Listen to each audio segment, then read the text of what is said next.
chauffeur. Wow. may ma fii ma wàcc. yaa ngi rob sama arrêt. Bay mais mu tuuti rek sama fere yi baaxul le foog ma gis benn garab rek mbëgg ko rek oto bi daay taxaw bay.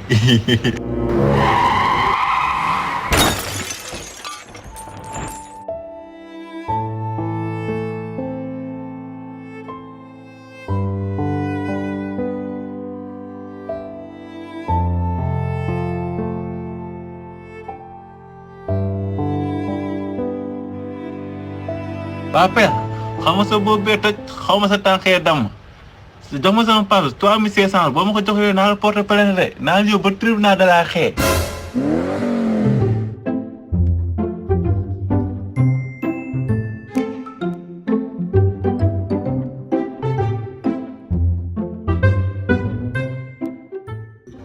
yow nga ne doo fay sama xaalis ma ne yow ba si commandant bi boo ma fay tey nii la tëj si prison bi yow.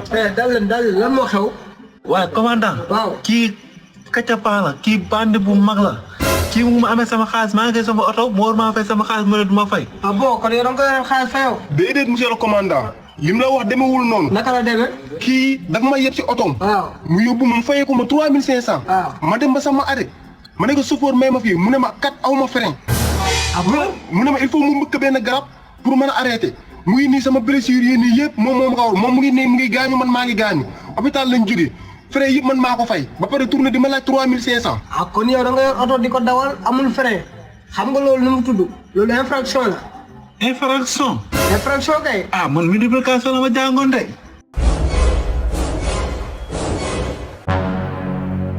mais regarde-moi ce con là moom yow naka ngay dawalee oto te yow xamoo luy infraction. ah ma si nga pour man oto man dawal rek laa si xam de.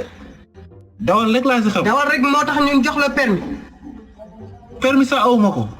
mais kon yow gën nga doubler sa bopp. instant bi nii pénalité bi nga def nii moo yokk triplé nañ peine bi. pénal. waaw di nga fay amende 3,500,000 yokk ci tu auras 2 mois de prison. 3000 ba 3,500,000. waaw. waaye léegi man maa ko maa ñëw di ko référé. waaw. mayaat naa ko sama 3000 bàyyi leen ma njëbi. brigadier.